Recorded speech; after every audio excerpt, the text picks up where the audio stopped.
오늘도 전북이 승리를 거두지 못하면서 심지어 김천 상무에게 패배를 했습니다. 최근 전북의 성적을 보면요, 이번 시즌 아시아 챔피언스 리그를 포함해서 첫 번째 경기 포항 스틸러스와의 경기만 승리를 했고 그 다음부터 무승부 최근에 2연패를 기록하고 있어요. 심지어 오늘 선발 명단만 봐도 김진수, 박진섭, 김태환, 홍정호, 앞쪽에는 티아고도 있고요. 이 선수단을 가지고 6경기 동안 4무 2패. 이번 시즌 K리그에서는 1승도 못했습니다. 이거는 페트레스쿠 감독이 분명히 이제 감독직을 유지할 수 있느냐 없느냐 이 기로에 놓일 정도로 아주 위험한 상태가 되어 있는 거고, 이거는 근데 이 페트레스쿠 감독의 전술 자체가 약간 이런 식입니다. 이제 이런 4-4-2 전술을 쓸 때 이제 최근에 광주의 이정효 감독, 오늘은 이제 광주가 패배를 했지만 어떤 각을 가져가냐면 좌우 측면 미드필더들이 안쪽으로 들어오면서 미드필더 라인을 보완해 준다거나 아니면 풀백이 가운데로 들어와서 미드필더 라인을 보완해 준다거나, 두 명의 미드필더로는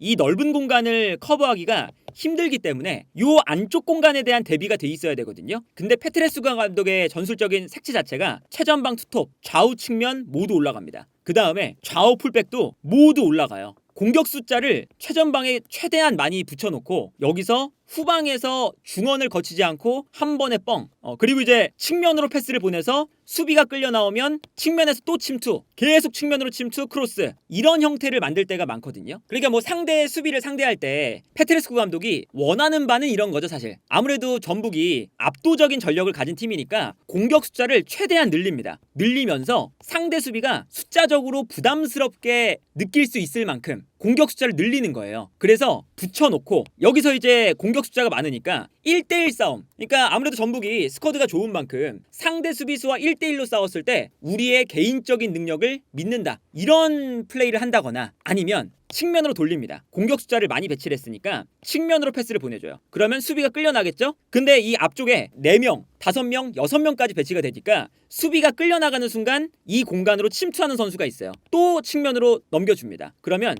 측면으로 패스가 넘어가면서 측면 공간을 무너뜨린다. 그리고 여기서 크로스가 올라온다. 그리고 크로스가 올라올 때 중앙에 선수 숫자가 많으니까 안쪽에서 많은 공격 숫자를 가지고 득점으로 연결을 시킨다. 페트레스쿠 감독이 전술적으로 잘 풀렸을 때 의도하는 바입니다. 그리고 저런 축구를 전북에서만 하느냐, 루마니아에 있을 때, 클루지에서 있을 때도 저런 축구를 똑같이 했어요. 그런데 이런 축구가 자칫 잘못하면 어떤 축구가 되냐면 중원 삭제 축구가 되죠. 공격 숫자가 많으면 많을수록 상대가 뒤로 물러날 수도 있고, 그리고 심지어 풀백이 올라오면 좌우 윙까지 상대가 내려와서 이렇게 수비 라인을 최대한 많이 만들잖아요. 근데 이게 상대를 물러나게끔 만드는 이런 축구가 될 수도 있지만, 여기서 공격을 하다가 끊겼을 때, 그러니까 이게 그 페트레스쿠 감독의 축구가 문제가 뭐냐면 요 앞선 라인에 너무 많은 선수가 동일선상에 위치하고 있어요. 근데 이 동일선상에 위치한다는 게 위험한 게 뭐냐면 여기서 볼을 끊기는 순간 상대가 역습을 진행할 때 요 앞쪽에 있던 선수들은 볼보다 뒤에 있게 된다는 거죠. 그래서 역습을 진행하면 뒤쪽에 남아있는 전북의 수비 숫자가 당연히 부족해져요. 그러니까 이거를 공격 숫자가 많다고 해서만 좋은 게 아니라 세컨볼이 나왔을 때, 공격을 하다 끊겼을 때 대비가 돼야 되기 때문에, 예를 들면 약간 지그재그로 위치할 때가 많죠. 많은 팀들이 공격 숫자가 많더라도 대비가 돼 있는 거거든요. 그러면 여기서 공격을 하다가 끊겨도 안쪽으로 넘어갈 때 볼보다 뒤쪽에 있는 선수들이 생기는 거죠.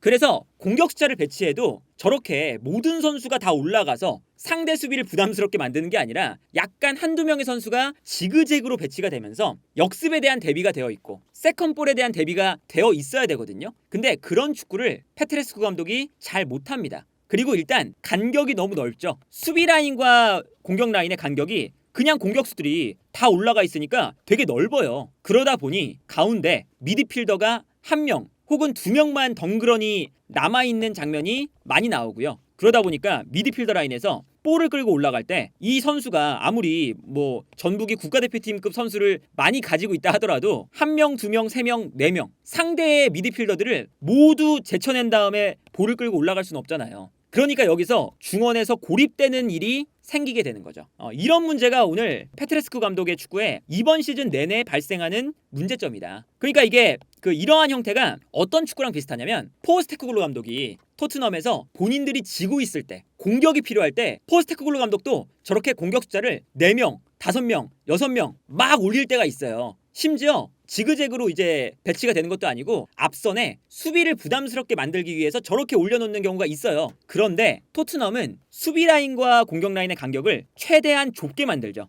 좁게 만드니까 요 간격이 좁아지면서 세컨볼이 나왔을 때 곧바로 압박을 하고 상대가 역습으로 나올 때 곧바로 압박을 하는 이러한 형태가 되거든요. 근데 전북은 이런 것도 아니에요. 공격 숫자는 올라가 있고 수비 숫자는 뒤에 있습니다. 이러니 간격이 벌어지면서 공격할 때는 그냥 중원을 거쳐가지 못하고 뻥뻥 부정확한 패스를 뿌려주는 이러한 형태가 되고 세컨볼이 나왔을 때는 뒤에 선수가 없어서 세컨볼을 모두 상대팀에게 넘겨주고 그리고 상대팀이 역습을 진행할 때는 요 가운데에서 역습을 방해해주는 선수가 없기 때문에 편안하게 상대가 역습을 전개를 합니다. 흔히 말하면 저런 축구가 정말 공격수가 많으니까 화끈한 축구, 공격적인 축구 이런 게 될 수가 있지만 간격 유지가 안 되는 순간 역습에 대한 대비가 안 되는 순간 중원 삭제 축구가 되는 거거든요. 예를 들면 이런 거죠. 이제 이 장면을 보시면 경기 막판쯤이거든요. 전북이 득점을 해야 되는데 수비 라인에 이제 3명의 선수가 있습니다. 근데 공격 라인들이 모두 다 앞으로만 달려나가고 있어요. 그러니까 이 전북의 수비 라인이 골을 넣기 위해서는 앞쪽으로 볼이 넘어가야 되는데 볼을 전개하기 위해서 중원을 거쳐갈 수가 없어요. 그러다 보니까 긴 패스를 뿌려주죠. 근데 이런 긴 패스를 뿌려주면 당연히 상대가 패스를 예측할 수가 있죠. 일단 거리가 애초에 멀죠. 이 한 장면에서만 봐도 수비 라인에서 패스를 보내주는데 패스를 받는 선수가 화면 안에 나오지도 않습니다. 그리고 패스가 앞으로 전개될 때 패스가 길다 보니까 여기서 내려오는 선수가 받아주거든요. 근데 이 패스가 일단은 매우 정확하지가 않죠. 그리고 볼을 받는 선수가 이 안쪽으로 이제 볼을 떨어뜨려줘요. 그런데 이 장면에서도 보면 수비 라인과 공격 라인의 간격이 머니까 오히려 요 가운데에 김천의 선수들이 더 많이 모여 있죠. 그래서 이 안쪽에 볼이 떨어지면요, 김천 선수들이 안쪽으로 모여들면서 이 세컨볼을 가져올 확률이 높아져요. 그래서 아니나 다를까 볼이 안쪽으로 떨어졌을 때 김천 선수들이 모여들면서 먼저 볼을 가져가는 걸 볼 수가 있었죠. 이 장면도 보세요. 미드필더 라인에서 볼을 끌고 올라가는데 중원에 선수가 없어요. 그리고 받으러 오는 선수도 없어요. 그러니까 이 중원에 있는 선수가 개인 능력으로 여기를 혼자서 뚫고 지나가야 돼요. 이게 뭐 못하겠으면 그냥 뻥 차는 수밖에 없죠. 어쨌든 앞쪽으로 볼을 전달을 해야 되니까 본인이 이 수많은 선수들을 뚫고 나갈 수가 없다면 그냥 뻥 차는 수밖에 없어요. 아무리 전북의 선수들이 개개인이 좋다고 하더라도 이렇게 간격이 멀고 조직력이 안 되어 있는 축구라면 전북이 선수만으로는 경기를 할 수 없다. 그러니까 이게 이런 장면이 계속 나와요. 물론 이게 뭐 경기 중에 한두 장면 나오는 장면이긴 한데 그래도 이게 너무하잖아요. 수비 라인에 수비수들만 있고 공격 라인에는 공격수들만 있고 다른 장면에서는 수비 라인에 선수들이 붙어있고 공격수들이 앞쪽에만 쏠려있고 요 간격이 너무나도 넓게 벌어진다. 역습당할 때 이런 장면인 거예요. 수비 라인과 공격 라인의 거리가 멀어서 오늘 김천이 역습을 하는데 요 공간이 너무 편해요. 압박 한번 받지 않고 볼을 끌고 올라올 수 있는 기회가 생기거든요. 전북이 본인들의 스쿼드가 좋은 것에 비해서 너무나 퀄리티가 떨어지고 있다. 근데 이거를 뭐 페트레스쿠 감독만의 문제냐 라고 하기에는 전북이 페트레스쿠 감독 전 김상식 감독 때도 사실은 똑같았죠. 전북의 축구가 스쿼드는 좋으다. 이 스쿼드를 가지고 단순한 축구를 한다. 수비와 공격의 거리가 멀다. 색채가 없다. 이거는 페트레스쿠 감독 이전에도 김상식 감독이 있을 때도 똑같은 얘기가 나왔었어요. 그렇다는 건 뭐냐? 전북이 본인들의 축구의 방향성을 제대로 설정하지 않았다는 뜻이죠. 그래서 저는 페트레스쿠 감독도 문제지만 전북이 이 안에서 본인들만의 뭔가 축구, 역습 축구를 한다, 뭐 만들어가는 축구를 한다, 뭐 대구 같은 이런 수비적인 축구를 할 건지 광주 같은 만들어가는 축구를 할 건지 방향성이 없다 보니까 그냥 단순하게 공격수들은 공격수대로 올라가 있고 수비수들은 수비수대로 내려가 있고 이 정도 수준의 축구밖에 못하고 있다.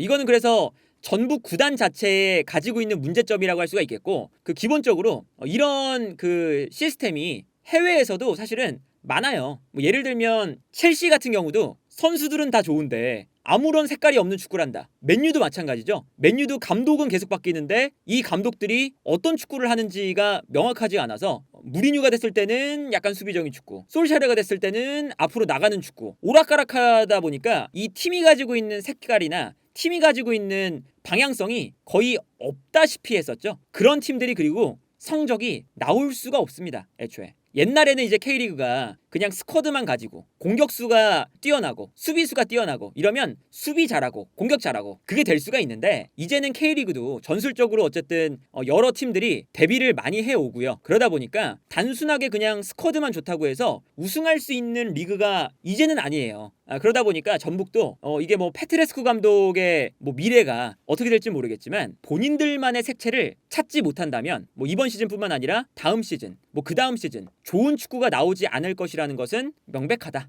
일단은 페트레스쿠 감독이 경질이 될지 안 될지는 모르겠지만 더 심각한 건 뭐냐? A매치 기간이 끝난 다음에 곧바로 울산과의 경기입니다. 이 경기에 과연 전북이 이런 흐름이라면 승리를 거둘 수 있을까? 그래서 이 다음 경기가 페트레스쿠 감독의 마지막이 될 수도 있을 것 같다. 뭐 정말 이를 갈고 사실은 영입을 많이 했잖아요. 티아고도 데려오고 뭐 김태환도 데려오고 영입을 많이 했는데 울산에게 계속 밀리니까 분노의 영입을 했다면 울산을 따라가기 위해서 전술적으로도 이 울산을 따라갈 수 있어야 우승 경쟁을 할 수가 있다.